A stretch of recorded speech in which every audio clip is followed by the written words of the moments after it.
지금이 2018년도 아니고 2019년도 아니고 무려 2022년인데 아직도 여기 라이트닝 고집하는 거는 도대체 무슨 똥꼬집이야. 그래도 내년엔 너 주겠지? We've got another year.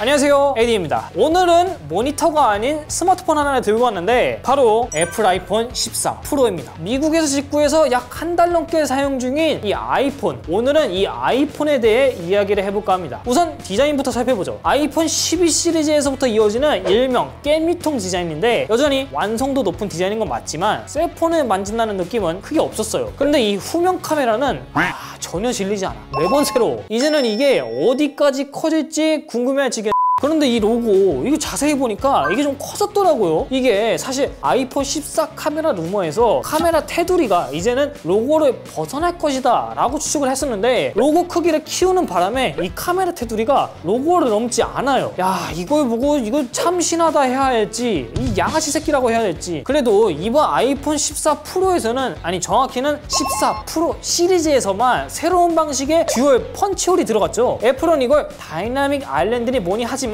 솔직히 이거 객관적으로 보자면 듀얼 펀치홀입니다. 많은 분들이 이 듀얼 펀치홀에 대해 우려했던 것 중 하나가 주간에서는 이 펀치홀이 아주 잘 보일 것이다, 노치보다 더 거슬릴 것이다 라고 예상을 했는데 생각보다도 더 잘 보여요. 더욱이 이 주간 그리고 야외에서는 이 펀치홀이 두 개로 나눠져 있다는 것까지 보여요. 그런데 제가 실제 사용을 해보니까 이게 보이든 말든 신경을 크게 쓰지 않게 됩니다. 게다가 이 AOD까지 키면은 이게 오히려 이뻐 보여. 에이, 내가 절여진 게 아닐까? 그런가?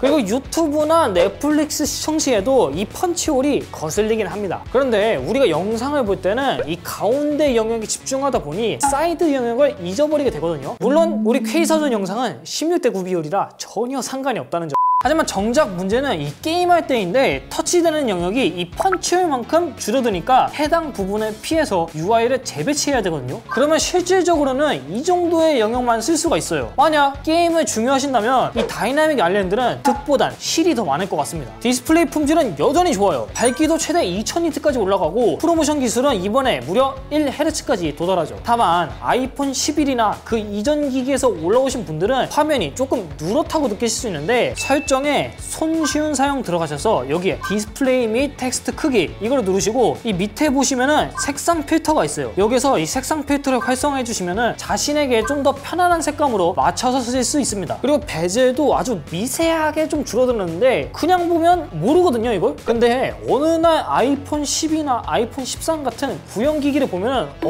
이걸 어떻게 썼지? 라고 생각이 들 정도입니다. 그리고 드디어 이 아이폰에도 AOD가 들어갔습니다. 경쟁사 갤럭시는 S7부터 들어갔던 기능인데 이걸 이제야 넣어줬다는 게 참. 그런데 이 작동 방식이 조금은 다릅니다. 갤럭시나 다른 안드로이드 기기에서는 최소한의 정보를 표시하는 AOD 방식이었다면 아이폰의 AOD 방식은 표시 정보는 거의 동일하지만 잠금 화면의 밝기가 줄어들고 채도가 조금 빠지는 정도입니다. 그래서 처음에는 이 화면이 꺼진 건지 켜진 건지 적응하는데 좀 시간이 걸렸어요. 배터리 소모량도 이 1Hz 프로모션 디스플레이 덕분에 거의 1시간에 1% 수준에 불과합니다. 게다가 애플워치를 착용한 상태에서 일정 범위 밖을 벗어나거나 조드 센서가 가려지는 상황에서는 작동하지 않는 그런 기믹까지. 비록 늦게 도입은 했지만 완성도만큼은 상당히 뛰어났다, 그렇게 평가할 수 있겠네요. 그런데 표시되는 정보가 너무 많다 보니 솔직히 번인이 걱정되긴 해요. 저 역시도 이거를 좀 우려하는 부분이긴 한데 그래서 오래 사용하실 분들은 되도록 통신사 보험이나 애플케어 플러스를 쓰는 게 좋을 것 같습니다. 그게 아니라면 그냥 AOD를 꺼야죠. 한 가지 아쉬운 점은 이 AOD 상태에서 화면을 깨울 때 가끔 먹통이 될 때가 있어요. 잘 될 때가 더 많은 걸 보면 아무래도 소프트웨어 문제이지 않나 싶은데 어쨌든 이런 문제가 있었다는 점 참고를 해주시면 좋겠고요. 이어서 성능,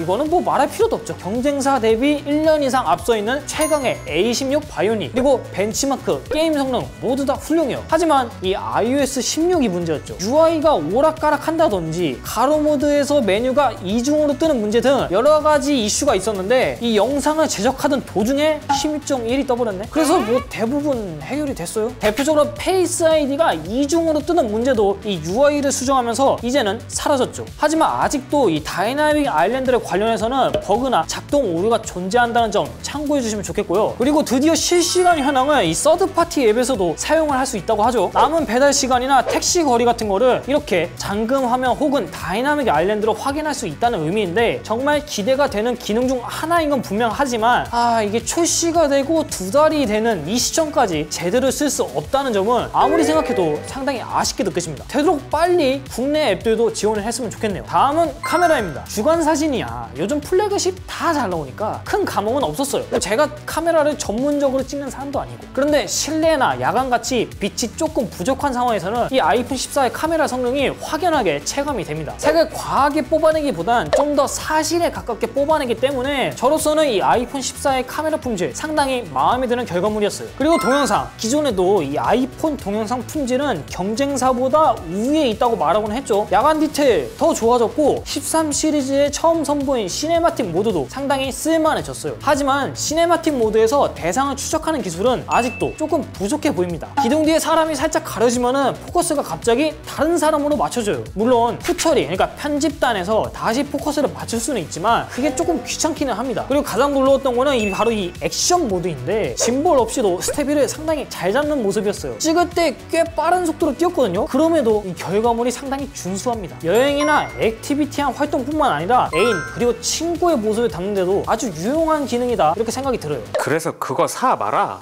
이게 조금 애매해요. 우선 너프를 먹은 부분이 있는데 바로 배터리입니다. 아니 배터리는 다른 테스트에서 13%보다 좋게 나오는데요? 이렇게 말씀을 하실 수 있겠지만 물론 화면을 켜졌을 때로 따지면은 13%보다 이 14%가 조금 더 오래 가긴 합니다. 하지만 AOD라는 이 기능을 포함하게 되면은 하루 기준 5%에서 6% 정도 더 빨리 닳았습니다. 아무리 발전된 AOD라도 배터리를 먹긴 하니까. 그럼에도 유튜브, 카톡, 웹서핑을 주로 사용하는 제 환경에서는 24시간을 사용하기에 문제가 없는 수준이었습니다. 만약 여기서 게임을 주로 하시는 분들이라면 2시간 정도 더 빠진다고 생각하시면 될 것 같아요. 무엇보다 iOS 16이 아직까지는 배터리 소모가 좀 높은 편이에요. 이건 구형 아이폰에서도 마찬가지죠. 그러니까 배터리는 추후 개선될 여지가 조금 있어 보이긴 합니다. 다음은 아이폰 하면 빠질 수 없는 바로 그 무게. 14% 기준 206g이죠. 도저히 못 쓸 무게다, 아니다. 이거를 나누는 건 사람마다 다르겠지만 누워서 사용하거나 길에서 이거 들고 다닐 때는 솔직히 좀 불안한 무게긴 합니다. 이제는 좀 아이폰의 다이어트가 필요한 시기지 않나 그런 생각이 좀 드네요. 듣자니 아이폰 14 프로 테스트 모델에서 티타늄 재질로 테스트를 진행했었다는데 아마 내년에는 티타늄 재질로 만들어진 아이폰이 나오지 않을까 그런 예상이 듭니다. 가격은 한 200 그 정도. 마지막으로는 가격입니다. 이 부분은 반박의 여지 없이 의견차 없이 존나 비싸요. 시작 가격이 155부터죠. 프로레스 기능을 쓰려면 256기가 그러니까 170만 원을 써야 하고 여기 애플 기어까지 들어가면 뭐 180, 190 분명 부담이 되는 가격이긴 한데 여기 상황을 보면은 이런 가격임에도 지금 뜨는 족족 싹 다 나가고 있죠. 그리고 듣자 하니까 통신사 쪽 예약하신 분들은 아직도 못 받으신 분들이 있다며. 이처럼 가격을 신경 쓰지 않는 분들이라면 올해 구매할 수 있는 스마트폰 중에 가장 좋은, 가장 무난한 제품이지 않을까 그렇게 생각을 합니다. 듣기로는 애플페이도 12월 6일 이쯤 나온다고 하고 티모니도 애플페이를 지원한다는 이야기가 솔솔 나오는 거 봐서는 오히려 구형에서 이런 신형으로 넘어가는 사용자만큼이나 갤럭시나 다른 안드로이드 기기에서 넘어오는 사용자가 상당하지 않을까 그런 생각이 듭니다. 뭐 요즘 기사를 보니까 내년에 USB-C가 드디어 들어간다, 그래서 아이폰 14는 걸러야 한다, 뭐 이런 얘기가 많은데 근데 제가 EU 법안 보니까 아이폰 16이 나올 때까지도 이 EU 법안의 유예 기간이고 그리고 애플 부사장 인터뷰도 마지막에 보니까 언제 적용될지는 모른다며.